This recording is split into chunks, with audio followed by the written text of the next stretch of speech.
Open Data Analysis Research Group as part of a series of events in the Brunel Research Festival.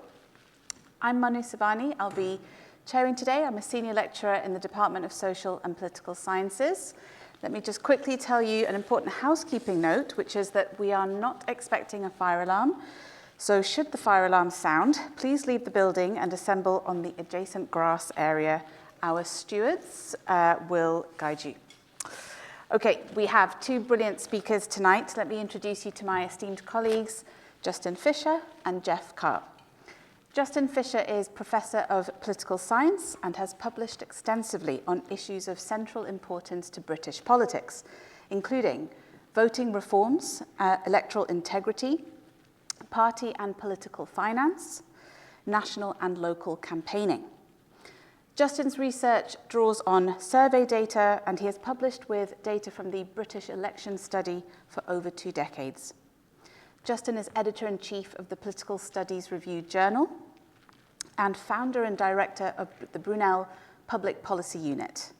He is a tireless promoter of policy and public engagement, regularly sharing evidence and expert opinion with parliamentary committees, the Electoral Commission, and providing broadcast commentary, including recently for Sky News and Radio 4's Today programme.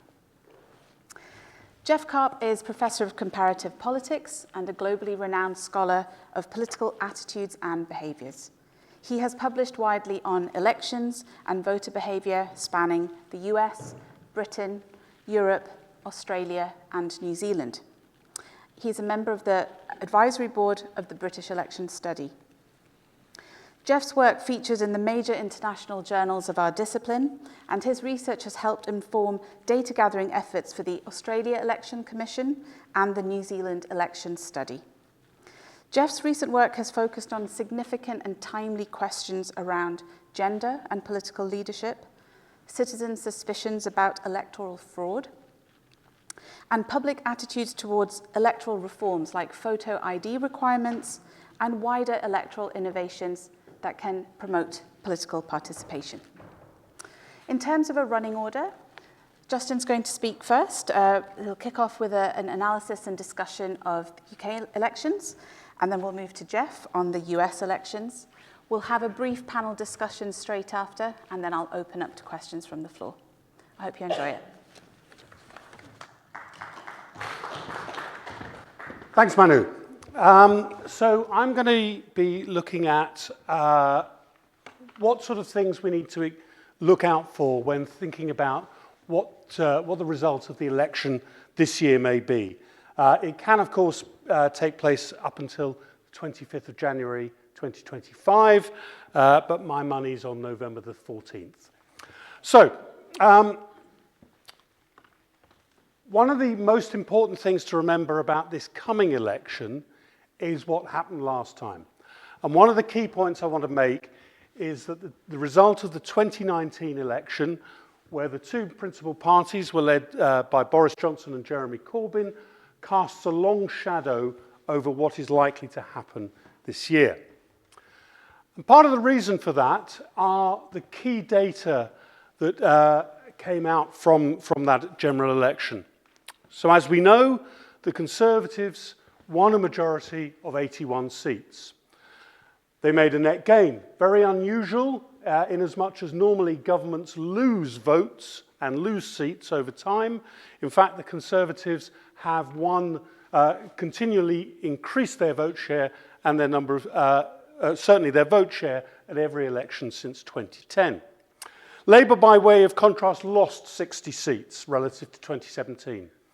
The Conservatives did particularly well in terms of vote share. It was their highest since Margaret Thatcher won power in 1979. Labour had its lowest vote share since 1987, when, of course, it lost the election to the Conservatives, Mrs. Thatcher winning again. The third party, in this case the Liberal Democrats, it was their third worst since 1970. And it was only third worst because the previous two were even worse than that. The Conservatives had their best seat share of the seats in the House of Commons since 1987, but critically, Labour had its worst since 1935. The catastrophe of Labour's results or the catastrophe for Labour at least, shouldn't be underestimated, and informs what we expect to happen in 2024. And critically, Jeremy Corbyn was the least popular opposition leader since polling began, by some margin. Okay? It's difficult to overemphasize how unpopular he was, not only with voters in general, but actually also with many Labour voters. So where are we now? So these are headline vote intention polls running from the start of 2020, just after the 2019 election, right up until the beginning of this month. And obviously what's very clear here is that Labour has a handsome lead, something like 26 percentage points at the moment. The Conservatives, at least in the most recent poll, are currently as low as they were in the trough of the Liz Truss premiership. And as you can see, this purple line up here, the one that's closest to the Conservatives, that's the Reform Party. That's been drifting up slightly. Everyone else is pretty much flatlining. And you can see where they flip. It's essentially around the time of Partygate, and then the lead was accentuated at the time of Liz Truss's premiership. Things have settled down now, but Labour's essentially where it was at the back end of 2022, a long way ahead. Now, the key thing about vote intention polls is you need to look below the surface. And so other data can help us illustrate whether or not these poll leads are genuine. And this is one of the key ones. Which person do you think would be best to be Prime Minister? As we can see here, the green is Boris Johnson, the black line is Liz Truss, and light blue is Rishi Sunak. As you can see, Liz Truss was not well regarded by the British electorate, and Rishi Sunak's standing is declining rapidly. Keir Starmer, by way of contrast, has pretty much flatlined again. He's doing okay, he's more popular than Sunak, but people don't necessarily think he would be a great Prime Minister. This is further illustrated where we look at people's opinions about the Labour and Conservative leaders. Now, this is what we call net favourability. So we subtract the people who aren't favourable from the ones who are. And one thing you always need to learn about British public opinion is that British people are fundamentally grumpy. So it's not so much how popular you are, but how relatively unpopular you are. So above the line means you're more popular than unpopular. And as you can see, both of our leaders, our party leaders, fall some way below the line. Starmer is more popular than Sunak, and it's growing slightly, but again, he's flatlining. There's not a wave of enthusiasm for Keir Starmer. The second major indicator below the headline is management of the economy. The economy is consistently one of the most important issues that voters consider, and at present, Ipsos Mori tells us that it's the main issue that people are thinking about. As you can see, the Conservative Party was miles ahead at the start of this Parliament. The change came not at the time of Partygate, but at the time of the Liz Truss premiership. And since then, Labour has been consistently ahead, but not by much. Finally, let's look at government approval. So again, this is a net score. Above the line means more people think you're doing better than not. Below the line means there are more people who disapprove of your record. Again, it's relative that's important. There's a brief period at the start of the pandemic where people thought that the government was doing a pretty good job. And that revived as the vaccine came in. But since then, it's been pretty much downhill. What we can say is that Sunak's government people don't disapprove of it as much as they did Truss's, but it's a general pattern downwards. So that's where we are. At the headline figures, Labour is way out in front, but on other figures, it tells us that the Conservatives are doing badly, but not necessarily that Labour is winning the argument. Now, this becomes particularly important when you look at the seats they require to gain a majority. Now, the best way to think about British politics is not that there is one election, but there are 650 separate ones. And this is where the long shadow of the Corbyn result in 2019 really kicks in. Labour has a mountain to climb in terms of gaining seats because it won so few in 2019. Simply to get a majority of one, they require around 126 gains. That's a massive number of gains. To get a working majority of just around 30, they need 140 gains. To put that in perspective, when Labour won a massive majority in 1997, they gained 146 seats. And if you cast your mind back to 2010, where the Conservatives took power, albeit in coalition, they actually did remarkably well, winning lots of seats. They won 97, or they gained 97, but it still wasn't enough to get a majority.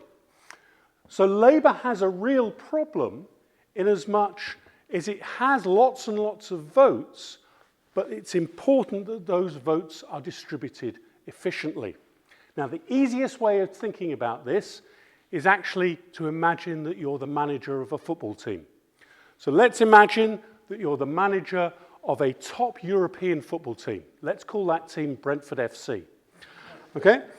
Now, is it better as manager of Brentford FC to win over the course of a season 35 games 1-0 or 20 games 5-0? The answer is obvious. You want to win more by 1-0 because you'll get more points. And that's exactly the issue Labour has. It has to distribute its effort winning as efficiently as possible. So let's look at some evidence to suggest whether or not it's managing to do that. Now, one way of doing that is to look at the estimated projected seats using something called an MRP poll. Now, the reason we use these is because a headline poll doesn't tell you about the distribution of vote across the country. Okay? And the distribution of support for parties is very geographically spread. It's not even. And so what MRP polls do is they take very large national polls, so typically around 30, 40,000 respondents, but they also add in demographic information, geographic information, and past electoral information to try and project the seats, to see what would happen. Now, the key thing here is that the scores here are estimates.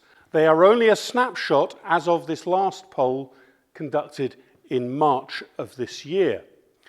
And it suggests that Labour would win an absolutely massive majority, gaining 203 seats in net terms. But you have to take that with a pinch of salt, because one of the beauties of these polls is that you can break it down by individual seats. And so naturally, I looked up the seat of Uxbridge and South Ruislip, a seat which has been Conservative since 1970, which resisted the Blair tide in 1997, and of course in a by-election last year still turned Conservative. Now, according to this estimate, Labour will win by 20 percentage points. If that happens, I think to say I'd be surprised would be an understatement. So they are estimates and a snapshot, but they give you a clue and give you information about where Labour and the Conservatives are picking up votes. Now, critically, this latest poll suggests that Labour's picking up votes where they need to, against their opponents, and where they are losing votes, mainly to more left-wing voters, they tend to be in seats with existing Labour majorities. So that suggests that Labour's vote is becoming more efficient. So, as we think about the coming months between now and November, likely November, there are key questions to consider. How well will the parties campaign? What should their targeting strategies be? The importance of momentum, whether Labour's lead is soft or not, or whether Labour's supporters will become complacent. Now, campaigns are critically important. They're often dismissed as being a sort of an artifact of the early 20th century. But in fact, all of the research, much of the research that we've done, suggests that constituency-level campaigns deliver payoffs for parties. They are critical for mobilizing support, not just the people who already like you, but the people who are leaning towards you. So they make a difference electorally. Labour is better at them in general than the Conservative Party. But what's critical about planning a campaign is where you focus your attention. And one of the things about 2019 was that the effectiveness of the campaigns, how electorally effective they were very much shaped by people's Brexit preferences.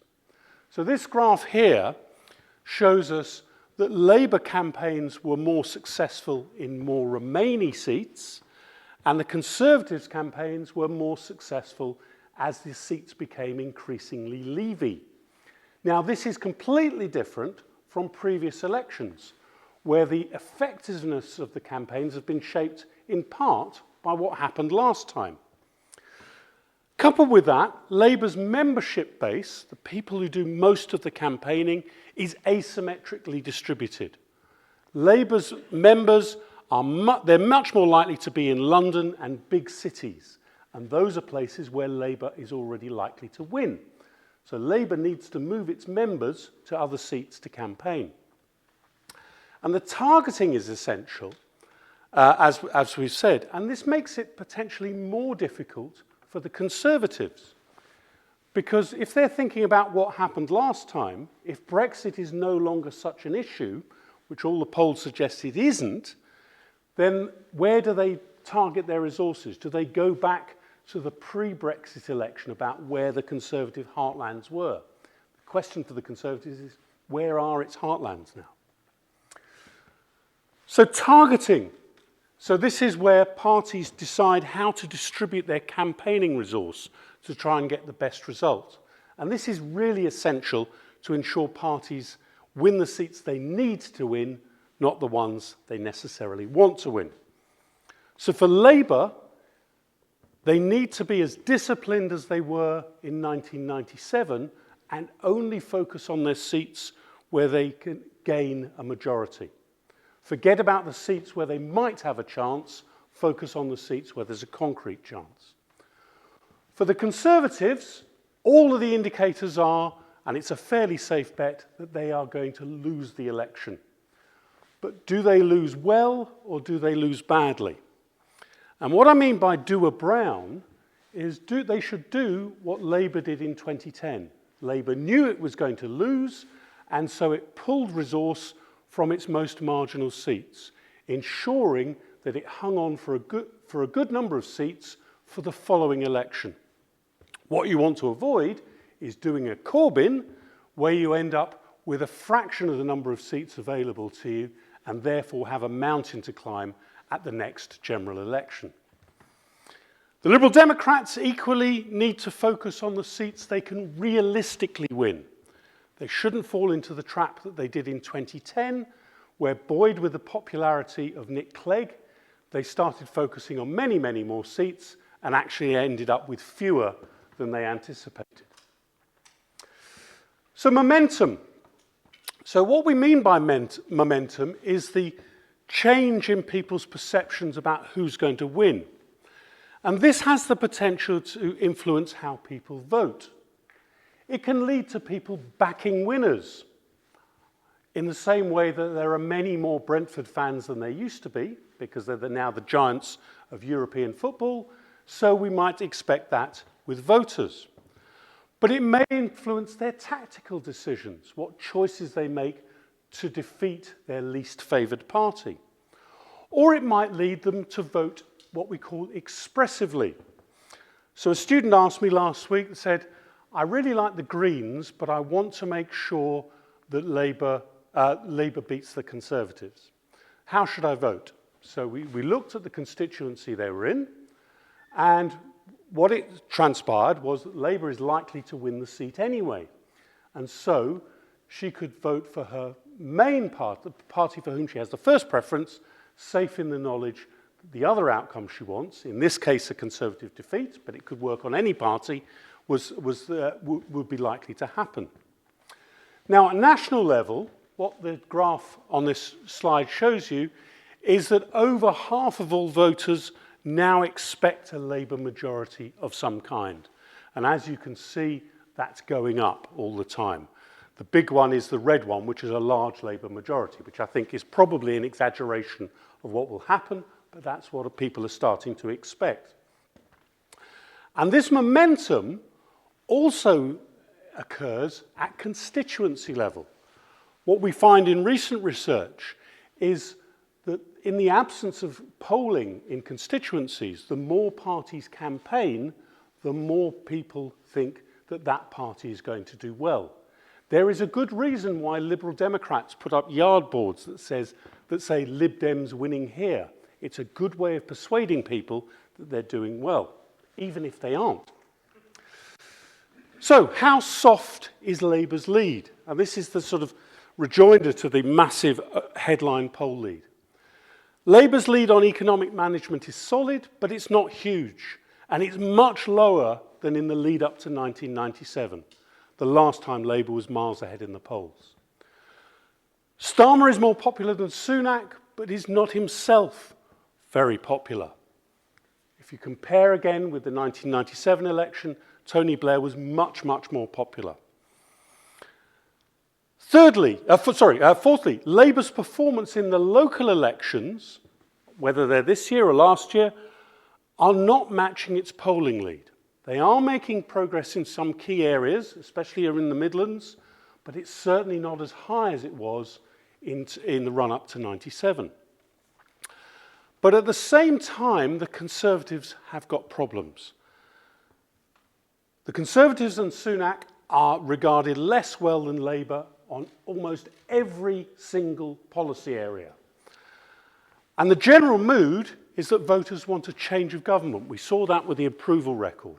In fact, government approval now is lower than it was for the John Major government in the run-up to 97. Coupled with that, the Conservatives have problems on their right flank.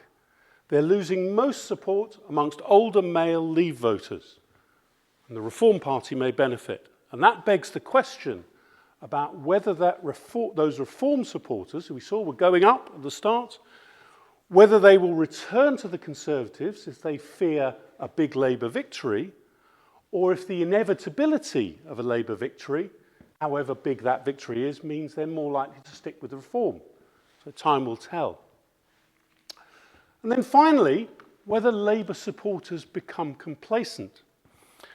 So what we do know is that in elections where there are big polling leads, that can often lead to a lower level of turnout.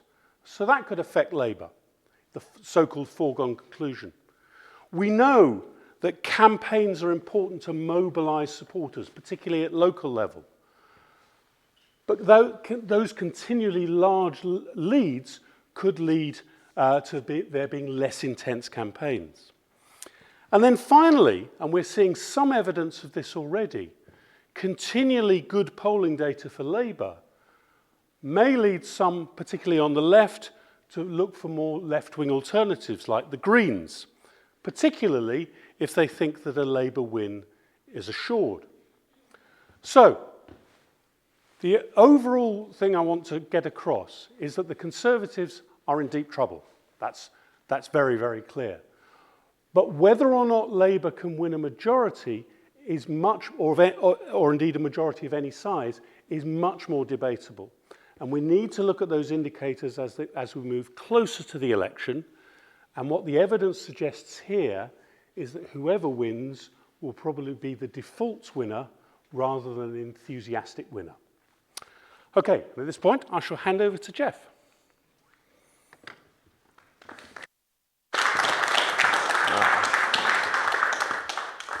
Okay. Well, we're going to cross the Atlantic and talk about the U.S. election, which will almost certainly, by Justin's prediction before the British election, but it could be very close, and it would be unusual to have these two elections so close together. There's some similar dynamics and some similarities that are quite interesting that I want to touch on here. The question here is, well, what will happen and whether or not Trump could win again. So I want to talk a little bit about, just introduce a little bit of political science and talk about what we might expect based on trying to forecast what might happen this far in advance. And there are certain assumptions that are built into what we call forecasting models that are based on some assumptions about fundamental things that are happening in the context of this particular election. And one of the basic assumptions is that history is a guide. So in order to make predictions about what might happen, we have to look at what's happened in the past. And so this is an assumption that might not necessarily be accurate in this particular context. Because what we have here is we have a rematch basically of two presidents, a current president and a previous president who was defeated 4 years ago and who has refused to actually acknowledge the defeat. And there's no modern precedent for this. The only previous example is a case back in the late 1800s where Grover Cleveland was defeated and he managed to win election after being defeated for one term. And there's some unique circumstances involved in that. There's never been a case where we've had two candidates who are very old. I mean, you know, Biden's in his 80s, and Trump, you know, is not that much younger. So there are two very old candidates as well. That's unusual. So we've never had a president or a presidential candidate who's, you know, being indicted and faces, various trials, although it looks like there will only be one trial that's currently taking place right now in New York. The other ones don't look like they'll take place before the election. But if he's convicted, I mean, this is all uncharted territory. Anyway, I just want to highlight that. But there are other fundamentals that we can take as a guide to what might happen. So I want to talk about what they might be. The economy is a very good predictor of electoral outcomes in the past. And I think the same thing, we could talk about this, it might apply in Britain as well. In terms of what's happening in the American economy right now, it's actually a lot better than people think it is. So the Brits are not the only grumpy people in the world. As Americans are just as grumpy. So despite the fact that unemployment is very low, Americans are not necessarily that happy with the economy. The growth has gone down a bit, but the real problem is inflation, which is also a problem here. But if you go to the United States, things are really expensive. Now I find it very cheap here in Britain, which I would never thought of before. So inflation is a big problem, and that's affecting presidential approval or Biden's approval ratings, which is a really good indicator of electoral outcomes. And so that's what I want to talk about in a moment and show you some figures. This is in terms of confidence or economic confidence, these are trends in economic confidence.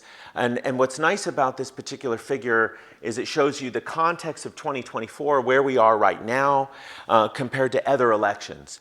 And you can see here, it's kind of similar figures that we're in the negative territory, that more Americans lack confidence in the economy, and it's actually quite low compared to other elections.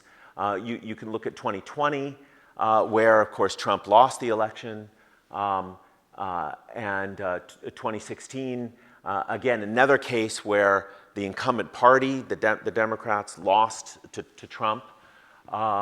In 2012, this was when Obama was reelected, confidence was increasing.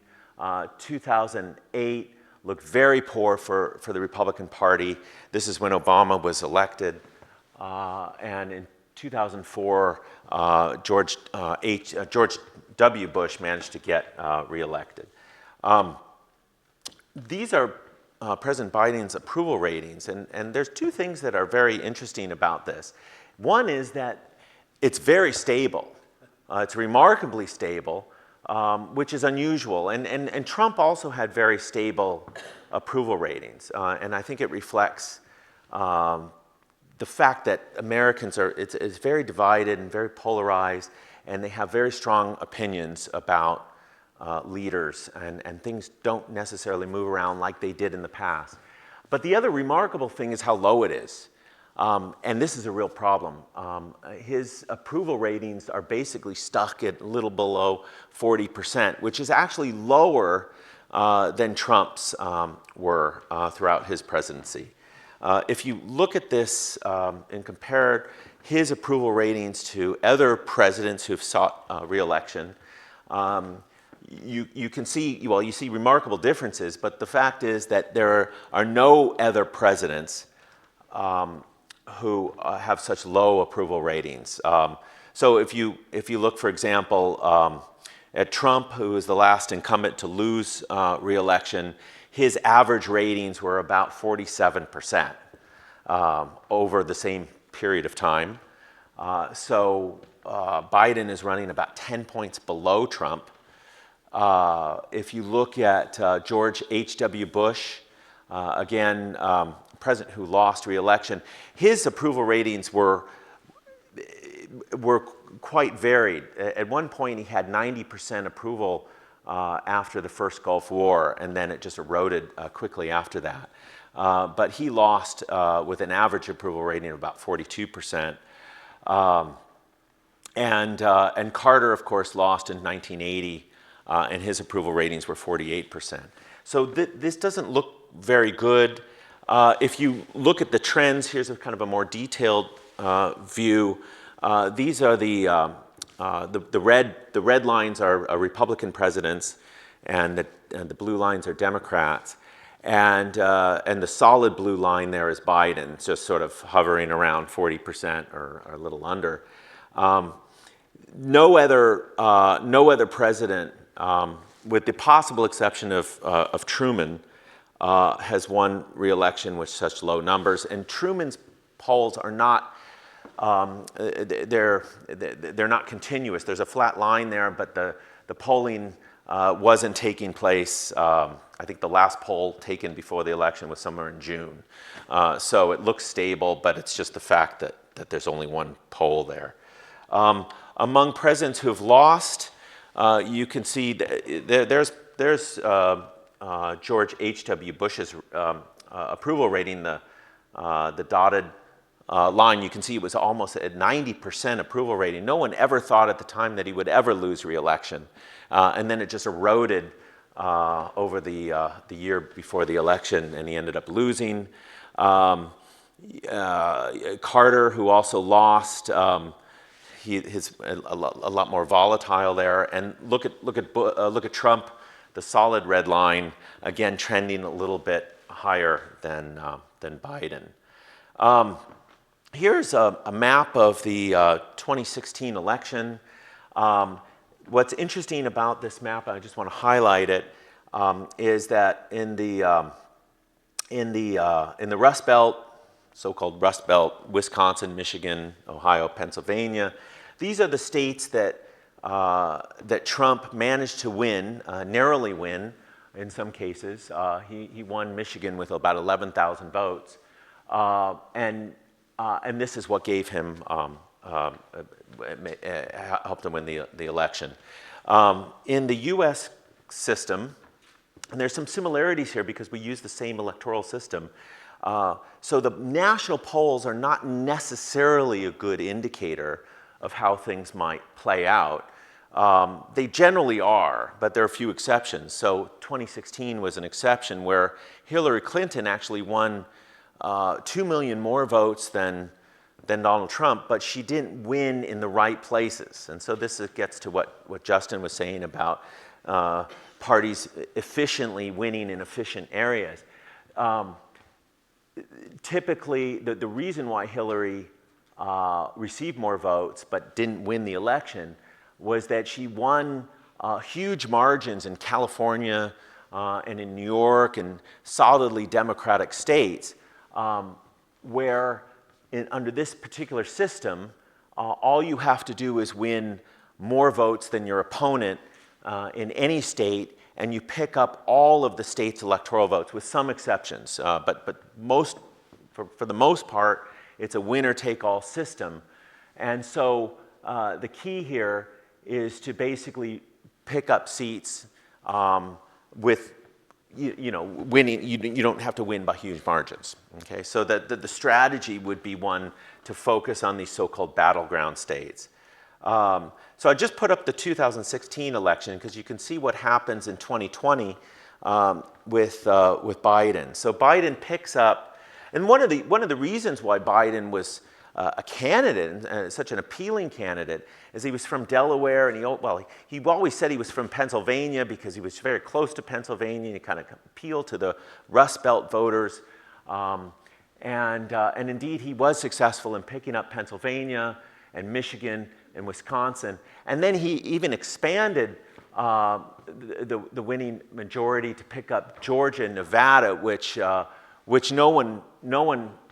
Georgia and Arizona, which no one expected. It was solidly Republican states. And indeed, Georgia was one of the state that Trump got in trouble with by calling the Secretary of State and saying we just need to find like 11,000 votes, so I can win Georgia. So that's what the situation looks in 2020. For Trump to win it, he really only needs to get back Arizona and Georgia. He needs to retain North Carolina. This is just one scenario. And pick up Wisconsin. So North Carolina has gone Republican in all the elections except for Obama. And Arizona and Georgia are also fairly solidly Republican states, although they went for Biden in 2020. So you can see that, and the magic number here is 270 because it represents a majority in the Electoral College, that various combinations would mean that Trump would become president again. And in fact, his path is easier than Biden's. So here's another possible scenario where if Trump doesn't pick up Georgia, if he manages to pick up Arizona and North Carolina, which should not be difficult, it really comes down to Michigan and Wisconsin. Okay, so it's just those two states that could flip the outcome. Of course, if Biden wins those two states plus Pennsylvania, he would also get 270 electoral votes, and he would win the election. So really, it's really about these battleground states, and in particular, it's really about Michigan and Wisconsin. Here's another path for Biden by picking up Arizona, Nevada, which has gone Democratic, and retaining Pennsylvania and Wisconsin. So how does this look at the moment in terms of polls? New York Times just published some polls from these battleground states just yesterday. And the lead story was that Trump is leading in all of the battleground states at the moment. And some of these are within the margin of error. But look at Nevada. This is a state that's gone Democratic, which is Trump is leading by 12 points. In Georgia, again, the state that he narrowly lost, there's a 10-point lead there, and in Michigan, there's a 7-point lead, but within the margin of error and so forth. So this looks really good for Trump, and in fact, he was just bragging about it yesterday by citing the New York Times, which is something he doesn't do very often. He's always usually criticizing the New York Times, but when I have good news for him, he likes to brag about it. Of course, the question is what, could these polls be wrong? It's possible. I just put up the tracking for 2016, which showed that Hillary Clinton was ahead of Trump for the entire campaign with just 2 exceptions. One where he just won the nomination and the Republican convention, which is usually a bump for any candidate. But all the way up until Election Day, Hillary was expected to win it. And indeed, she did win the popular vote, right? So it wasn't that far off. But the polls did underestimate support for Trump, and they're known to underestimate support for Trump, which means that the current polls, if you accept that and there's various reasons we can talk about why they might be underestimating support for Trump, but if they're still underestimating support for Trump, the gap might be even wider. A few other things. What about, a third-party candidate? Bobby Kennedy, Jr., has announced that he's going to run as an independent. He was originally going to challenge Biden, but he decided to run as an independent. The current polls show that he beats Trump and Biden when paired against each other. But this is not, this is typical of third-party candidacies that Americans like to say they're going to support them, but then when, the election happens, they very rarely ever get much support. He is on the ballot in Michigan, so that is an important factor. In terms of prior third-party candidacies, Ross Perot is really the exception. In 1992, he ran against George H.W. Bush and Bill Clinton and managed to get 19% of the vote. But he didn't win a single seat. He ran again in 96. Didn't do quite as well, but also much better than any previous third-party candidate. We still don't know how he's affected the outcome of the election. Despite all this time that's passed, there's a dispute about whether or not he hurt or helped Clinton win the presidency. But there are these other examples of third-party candidacies affecting the outcome of election, and they haven't won very many votes. Ralph Nader is a good example. In 2000, in the state of Florida, he won 97,000 votes. And of course, George W. Bush won the election with 537 votes in Florida. In 2016, Jill Stein, a Green candidate, received 51,463 votes. Gary Johnson, another third-party candidate, got 172,000 votes in Michigan. Johnson's more of a libertarian candidate. He probably drew from Trump. Stein may have drawn some votes away from Hillary Clinton, but that was decided by 11,000 votes. So you can imagine that any kind of third-party candidacy might have an effect, particularly in a state like Michigan, which is so crucial to the outcome of the election. The current polls are showing, when asked, hypothetically, how people would vote. They suggest that Kennedy would draw more votes away from Trump than Biden. But who knows? Just have to sort of see how this plays out. Kennedy is unusual because of the name. So that might be also another factor. Americans sort of like to remember names and name recognition and so forth. I just want to talk just very briefly about what might happen in the House and the Senate as well. In the House, the thing to remember, and the interesting distinguishing characteristic, I mean, you're talking about 140 seats or something in Britain. That would never happen in the US. The seat shifts and the turnover are much smaller than that because of an incumbency advantage. Almost everyone that runs for re-election in the US in the House of Representatives gets re-elected because it's basically a rigged system. In the past 2 elections, only about 5% have lost. Typically, it's about 10%. So it's not a lot of seats will change hands, but the majority is so close that only a few seats could change control of the House and in the Senate. So in the House at the moment, the Republicans have a majority or a lead of 217 to 213. And they've lost 5.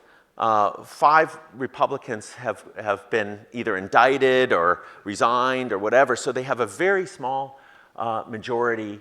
And so just a few seats could change and it would change control.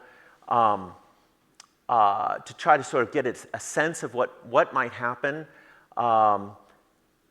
Apart from incumbency, you have retirements that create open seats, which are then more competitive. So any change in seats are usually those seats where you don't have an incumbent who's standing.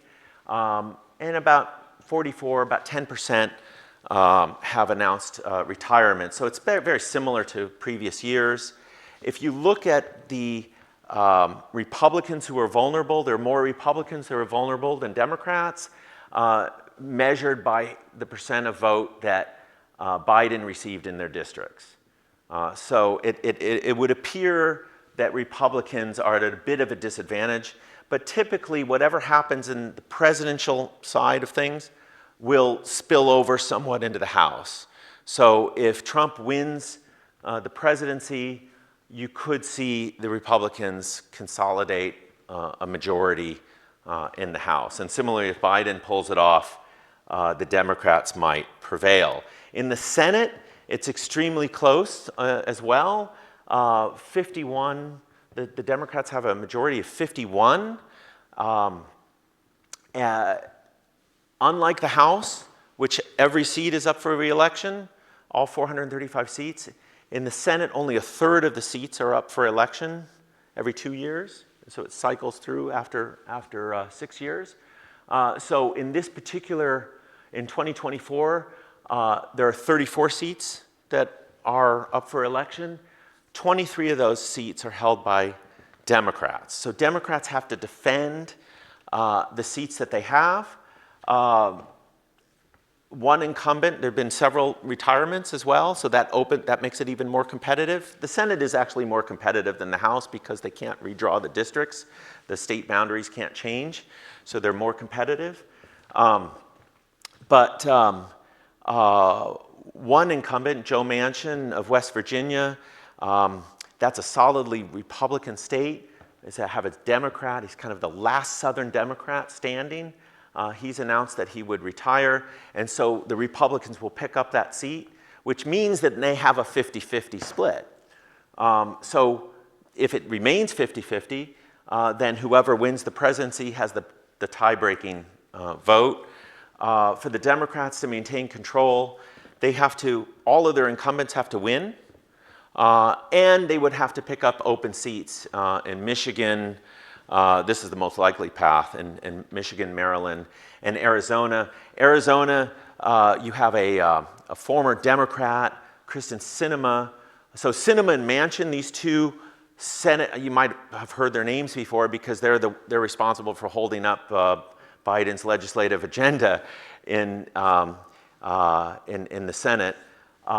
Sinema, there was some concern because Sinema decided she'd be an independent. The Democrats helped her get elected, particularly the progressive Democrats. Then she became an independent, and there's concern that she was going to stand again as an independent, which would divide the Democratic vote. She decided not to run again, and so she's retiring. So there's a good chance that the Democrats could retain that Senate seat. But it's an uphill battle. Democratic incumbents are up for re-election in Montana and Ohio. These are both Republican states, and they tend to lean Republican. As far as the retiring Republicans in the Senate, you have Mitt Romney, who's from Utah, who, there's really very little chance that a Democrat would ever win in Utah. And then another Republican is running for governor in Indiana, and that's another state that's not really going to change so much. These are the polls in those in 4 of those states with the Senate. And the story here, which is interesting from the New York Times, is that in all 4 of the states that they polled in, the Democrats are leading. The Democratic Senate candidates are leading in all these 4 states at the same time that Biden is trailing in all of those states. So it suggests that voters might be splitting their tickets, perhaps, and which is not good news for Biden. So basically, what should we expect in terms of the U.S. election? Well, it'll be close. Based on what's happened in the last few elections, we've had incredibly close elections. Anything could happen. The campaign would be particularly important. So, like Britain, the campaign becomes very important. What happens in the campaign and the tactics and the strategies and how candidates choose, who do they choose to focus on, the swing voters, or where do they put their resources, and who do they mobilize, or who do they convert, might make a big difference. And as well, there might be unexpected events that something might happen to throw things off. So I'll leave it at that, and open up for questions. Thanks.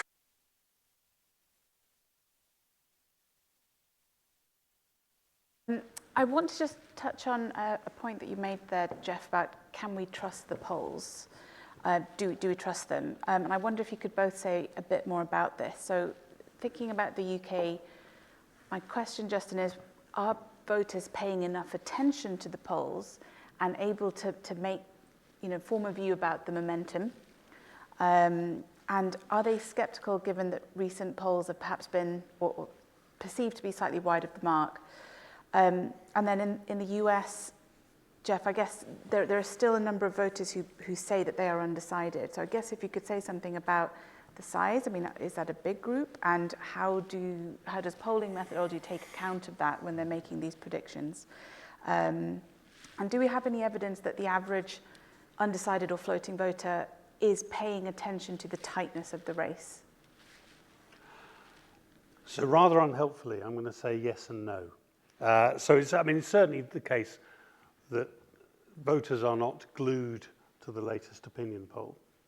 And it's also certainly the case that polls have got it wrong in more recent elections. So they got it wrong, badly wrong around the Brexit referendum. They underestimated the size of the Labour vote in 2017, but they also underestimated the Conservatives in 2019. But the key thing here, notwithstanding the Brexit referendum, which was a disaster for the pollsters, it's a question of degree rather than direction. So what's very clear is who's in front. Well, it's the degree to which they are in front or behind that makes a difference. And this is why the other underlying evidence is so important. So rather than just looking at the overall vote intention, that's why it's essential to look at things like views about party leaders, views on who's best on the economy, who's best on certain key policy areas. Ironically, the NHS is not a particularly good one on that because Labour is always out in front. So if you want things like the economy, which can shift between parties, is a much better one. And then, of course, there's the actual election results. So we've got the data from the local elections, which suggests that Labour's not doing quite as well as the polls suggest, but at the same time, by-elections largely confirm what the polls are saying. So voters do get a sense of what's going on, even if they're not following individual polls completely. It varies by voter, of course, but I think the idea that the polls are unreliable is wrong. I think that the degree of accuracy we want to get from them, I think is, in some ways, might be unreasonable. But what I would say, and this is why it's a victory for British political science, is that the exit polls, albeit not ones predicting, have been absolutely on the money for several elections in a row. So can you trust the polls? I think if we wanted to characterise things, it's not unreasonable to say that the Conservatives are doing badly and Labour is doing better. The polling is really tricky because in the past, they used to call landlines, and you know, face-to-face surveys take a long time. So almost all the polling that's done now is online. And usually these things are done among panels, and the people taking these polls are, you could say, professional respondents. I mean, YouGov is a source of a lot of data that, you know, and they do well in the United States. They're a major polling company, and they've been proven to be accurate. It's really the only thing you can match up, you know, an election result to a poll. And so there is a certain amount of accuracy, but at least in the US and with Brexit, there's some similarities here. It's the same kind of people actually supporting Trump and also Brexit, right? Brexiteers in the US, I guess. That they underestimated support for Trump in part because they believed, or you know, people trying to figure out what really happened here. And the conventional wisdom is that the whites who are not highly educated, are difficult to reach with these polling methods, and they were underrepresented. And so they've tried to correct for that, and that could explain why the polls were wrong with Brexit and Trump as well. The exit polls are it's also, you have to predict who's going to vote and who's not going to vote, and the problem is that people lie in surveys, or you know, they say they're going to vote when they're not going to vote. At least with the exit polls, you don't have that problem. Manu asked about the independents. I mean, it's like a unicorn in the U.S. You know, like how do you find a unicorn? You know, this swing vote. Who is this swing voter in Michigan? You know, who hasn't made up their mind, who can't figure out who they want to vote for, whether it's Trump or Biden, and they just, oh, you know, it could go either way. And I mean, finding those people are incredibly difficult. And I think that once they find them in these polls, they go back to them over and over again because they know who they are and they track them. You know. But I have some confidence because we use the data and we depend on this, so that they do know what they're doing, but they can also be wrong. Yeah. Thank you. Okay, let's open up to any questions on the floor, and we'll go to the lady at the back. I think there's a mic. There's a microphone. Yeah, we've got a roving mic coming round.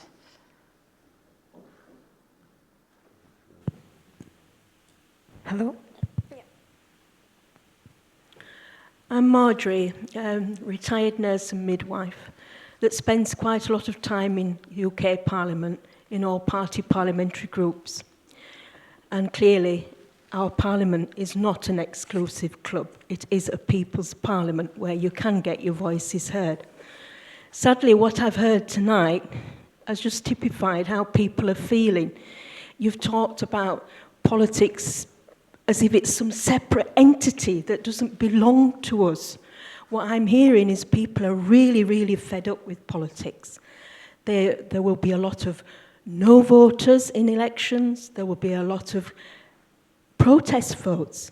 It was interesting in the London mayor votes that the Count Binface actually got 26,000 votes. They were your protest votes. We need leaders that are mature in the wisdom of peace. We need leaders that make policies to enhance people's lives, not hurt people's lives. We do not want policies that are hurting us. We have to be reminded that we have had the UK rapporteur for poverty that did an in-depth report on the poverty in Great Britain. Yes, I said poverty in Great Britain. And the conclusion was a direct link to the austerity mal policies.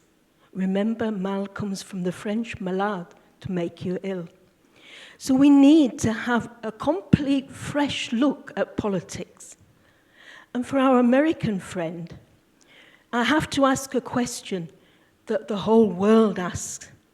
How is it you're such a big landmass with such a massive population and that you end up with these two candidates?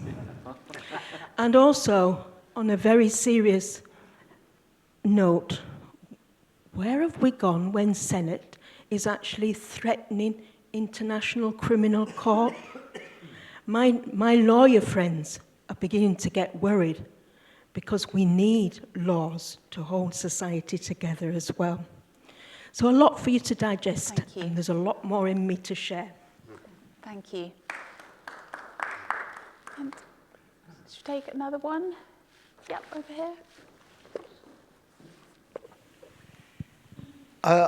On the UK election, you didn't touch at all on Scotland and what's happening with the SNP, and there's going to be, I would have thought, some big changes up there, given what's going on up there. I wonder whether you could say a few words about that. Sure. So, I think Scotland is obviously very interesting in as much as until 2015, it was effectively a Labour one-party state. 2015 obviously saw the march of the SNP wipe out the other parties, but they had one seat each. And what we've seen with the SNP is a classic thing that you see in governments around the world, which we call the costs of governing. And that's why, in some ways, it's a surprise that the Conservatives have put on extra votes at every election since 2010. Because normally what happens is that the longer you're in power, the less popular you get because you have to do stuff. And this is one of the problems that the SNP has experienced in Scotland as their time in power has gone on. They've remained popular in some ways for a remarkably long time, but since the resignation of Nicola Sturgeon and the failure to select a leader of her political calibre, the SNP has been in incredible difficulty, not least because some of the internal machinations of the SNP. Now, the key thing is here is who benefits. So interestingly, one of the main beneficiaries of the outside of the SNP initially was the Conservatives. They sort of harnessed the unionist vote. After that, Labour slipped through the middle, and it's likely that Labour will gain a number of seats from the SNP and may even be the larger party. But it's equally, with support for independence relatively undimmed, even if support for the SNP government is falling, it's not likely that Labour will go back to anything like the number of seats it had up until 2015. The best it can hope for is that it ends up with more seats than the SNP. But the days of the SNP being reduced to a rump of 6 MPs, I think, is unlikely to happen, certainly at this election. So that will help Labour, but it won't transform it. Labour can't win by winning Scotland or the Red Wall alone. It needs to win seats from the Conservatives as well, and there are many more of those that they can win. So I agree. Yeah, Scotland is important, and it is ripe ground for Labour, but they're not going to go back, at least in this election, to where they were before 2015.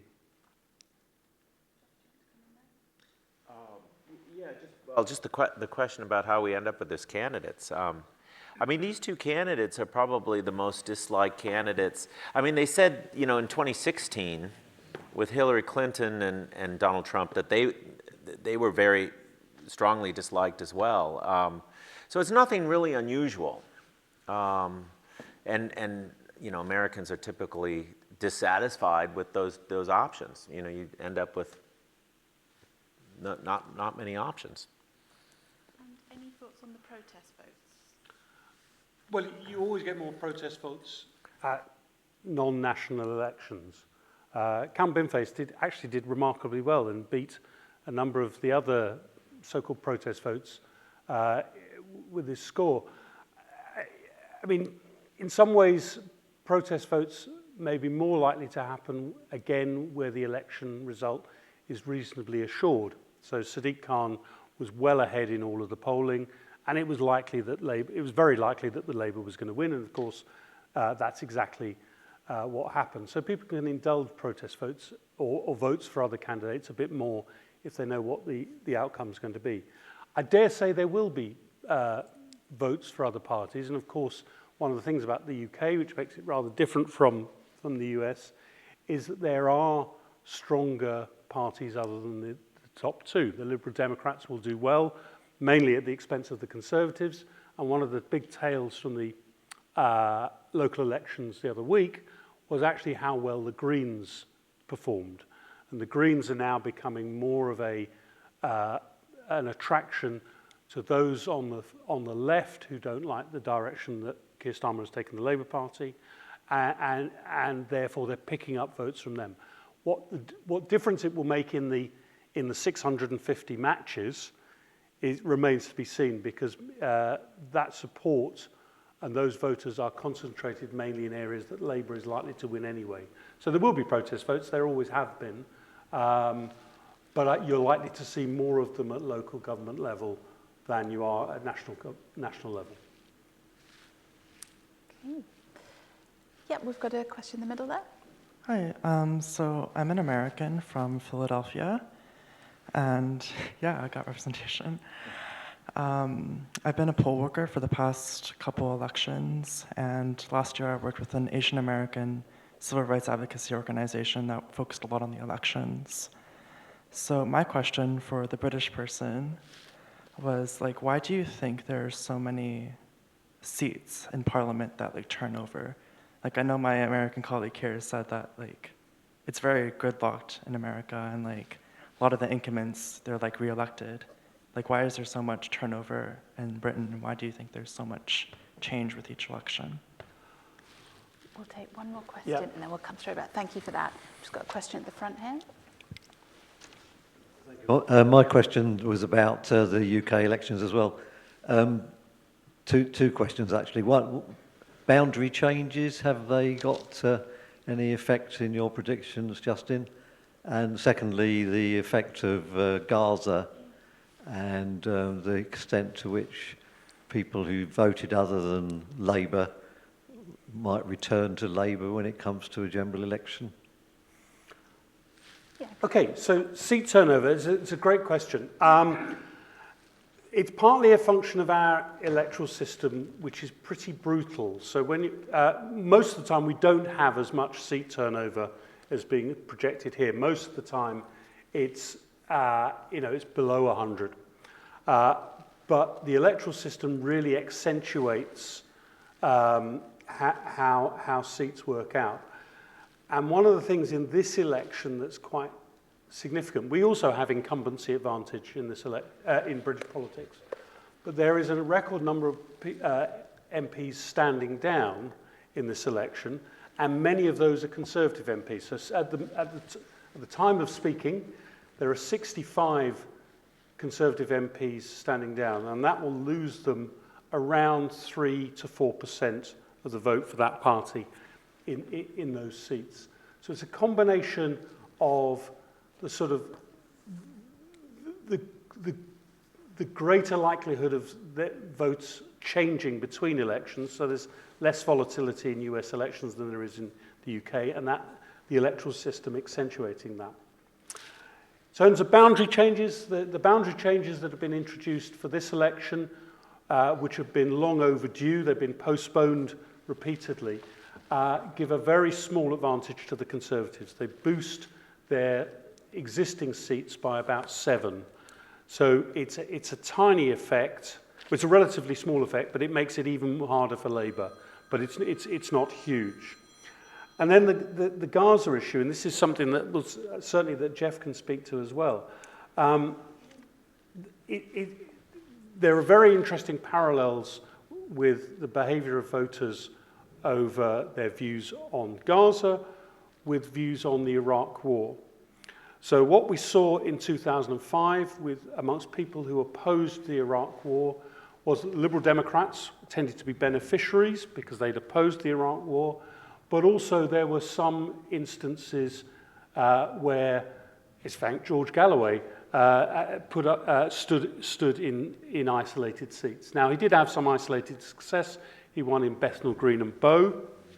But these really grabbed lots of headlines, but these were really a tiny number of seats. And actually, the impact of the Iraq War on the election was much less than people thought it might be.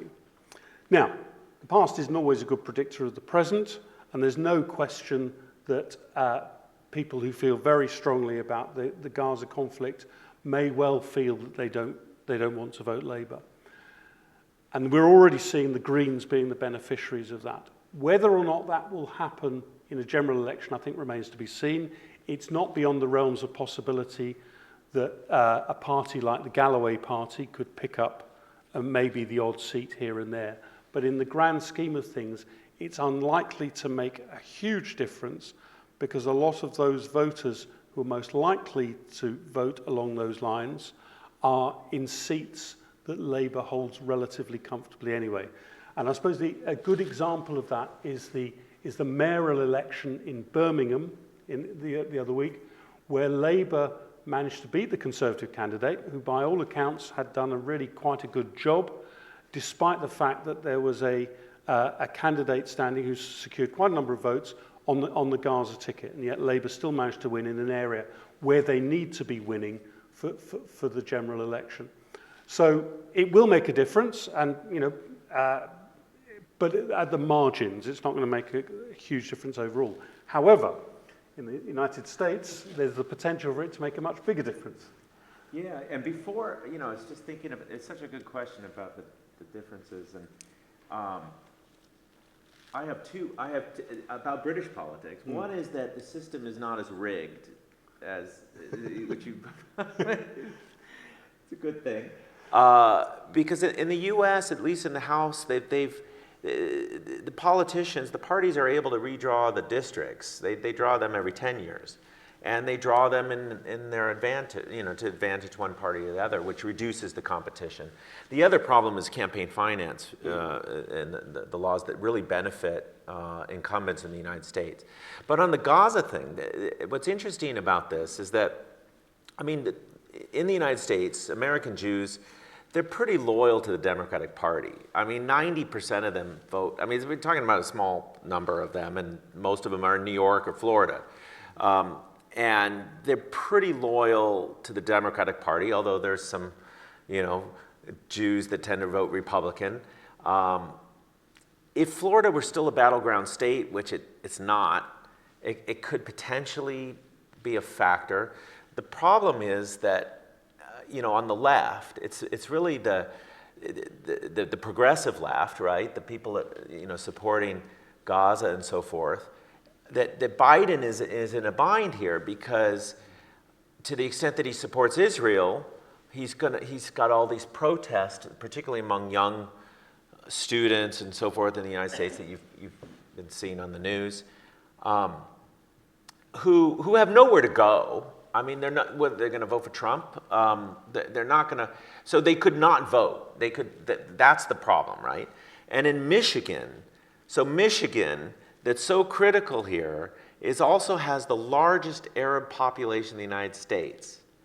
And they were critical at mobilizing votes for Biden in 2020. They're not going to go out and do all this work for Biden, to the extent that he's got this, that he's supporting Israel. So it is a real problem in this small, pivotal state that even on the progressive left that could, they don't want to see Trump in the White House, but their lack of enthusiasm for the incumbent could very well play a role in the election. And I think that probably explains why Biden is trying to pivot toward the left on Israel. But,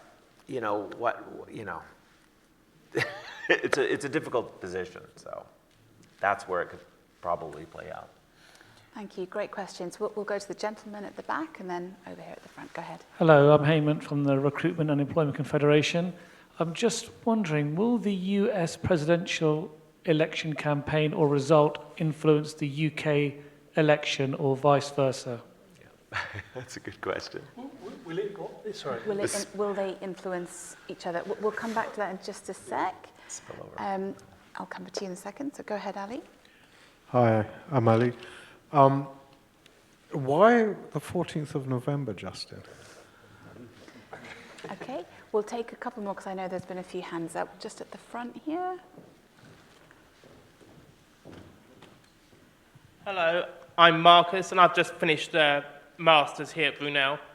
Would either of you care to say a few words about the role of social media in modern election campaigns?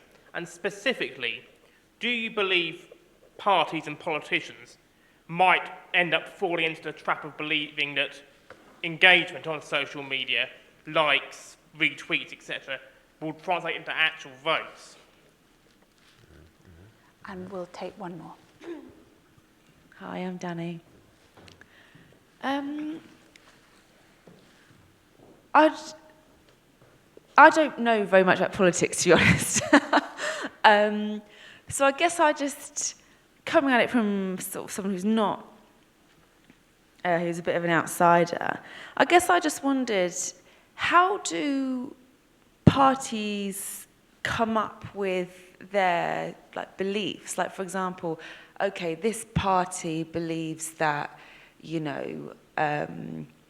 abortion shouldn't be allowed beyond 24 weeks, but this party, wants to extend abortion rights. Like, how do they come up with these ideas, and how do they make? I mean, surely everybody in the party doesn't necessarily actually personally believe that, but they have to ostensibly get on board with it because that's what their party believes. Like, I guess I find it quite interesting how they come up with these things, and what happens if people in the party don't believe it. Do you know what I mean? That's my question. Thank you. Great question. Jeff, do you want to choose any of those? Well, I mean, they're good questions. I mean, I specifically, I thought about talking about issues, and I deliberately avoided some key issues. And I mean, obviously, there's immigration, there's abortion, all these important issues in the United States. The answer, I guess, that to your question of how they come up with these is, I mean, there's a question of leading, but most of the time they're polling on these things, and they're trying to appeal to the most voters in order to win elections. So I mean, that might be a cynical view of things, that on some issues, it just depends. On the abortion issue, of course, I mean, this has become a major issue in the United States because it used to be legal, and Trump is responsible for overturning Roe v. Wade, which gave women, which permitted it, permitted abortion, and this was a key issue in the 2022 midterm elections, to the extent that the Democrats managed to win seats that they did not think they could win on that specific issue. And so it does have the potential to be a very important issue, particularly in some critical states like Arizona and elsewhere. And it could very, very much play a role. I don't know if that answers the question of where the issues come from. On the social media, it's a really good question. I mean, social media changes the way campaigns are run, and we know there's evidence that it changes behaviors and it changes attitudes. The problem with social media, and maybe this is the problem with politics, is that it tends to reward those who take very controversial positions. and it encourages conflict. It encourages people to argue and so forth and to say outrageous things, right? And this is one of the reasons why Trump has been so effective, because he knows how to use social media.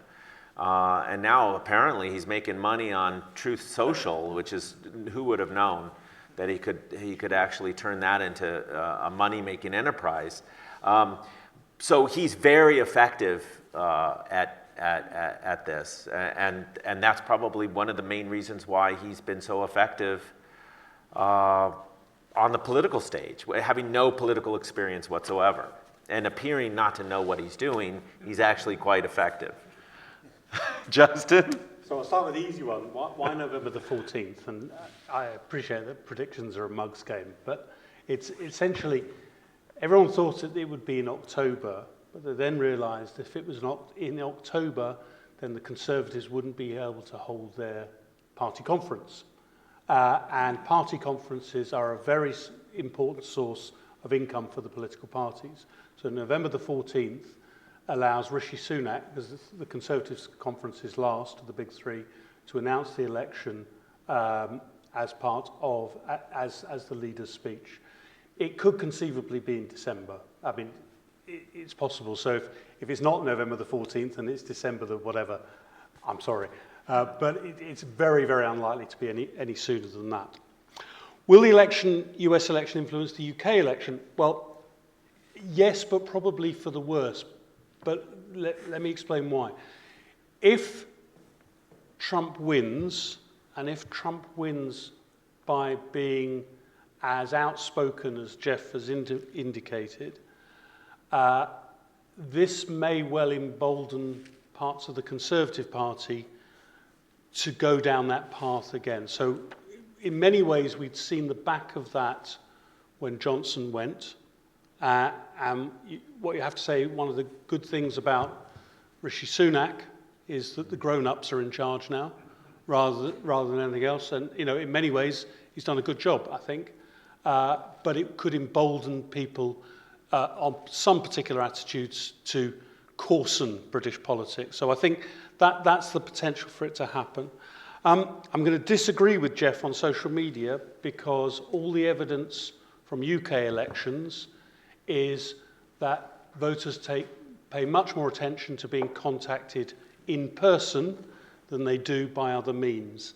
And certainly Twitter is not life. But the impact it has is a polarizing one. And you have many larger echo chambers, both on the left and on the right, that tends to see political opponents not as opponents for civic life, but as awful people. And that's been reflected in the way that politicians of left and right have described their political opponents.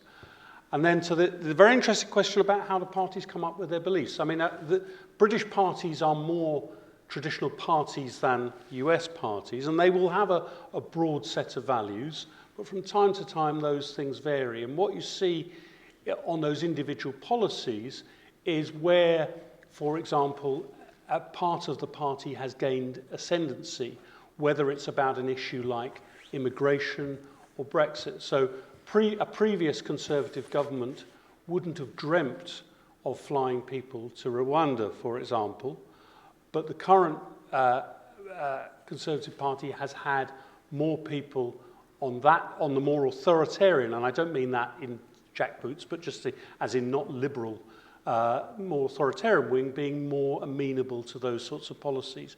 Equally, the Conservative Party of John Major would not have dreamt of withdrawing from the European Union, whereas the more Eurosceptic people started to dominate the Conservative Party after 1997. But the Conservative Party still has broad values around individualism, individual responsibility, a support for capitalism. Equally, Labour has broad values around collective provision, welfare, and so on and so forth. But on occasions, you will get changes. So the big change, and which is in line with what Jeff was talking about, was under Blair when he was thinking about law and order. So traditionally, Labour used to be much more liberal on law and order. And it was great to be liberal on law and order, but the trouble for Labour was the voters weren't. Okay? And the voters who were on the end of lots of crime didn't like that more liberal approach. And what one of Blair's successes in terms of being electorally popular was to make the Labour Party much stronger on that. So it does depend who's in charge of the party. The broad values are the same, but you do get isolated pockets where they will come up with a particular policy, and abortion in the US, immigration and Brexit in the UK, where it looks like there's some popularity to be gained. Can I just because it's such an interesting question. In the U.S., what's remarkable, I was just thinking about this in terms of the continuity, that the parties have just switched. I mean, it's almost like they've switched. So the Republicans are now the party, because of Trump, of protectionism, you know, and isolationism and so forth, and it kind of fits into the same kind of Brexit kind of thing, where the similar thing happened with the Tories. Absolutely. So Labour used to be much more Eurosceptic than the Conservatives.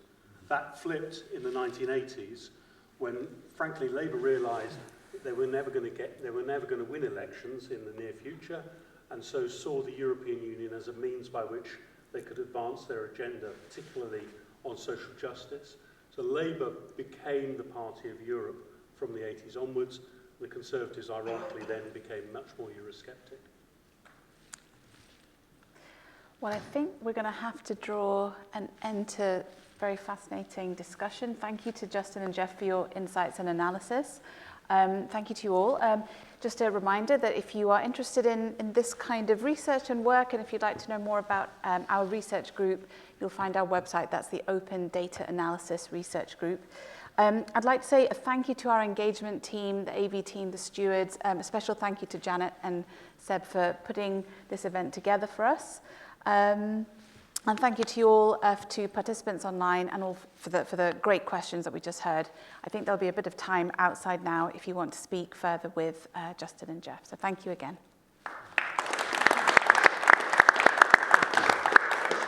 Well done.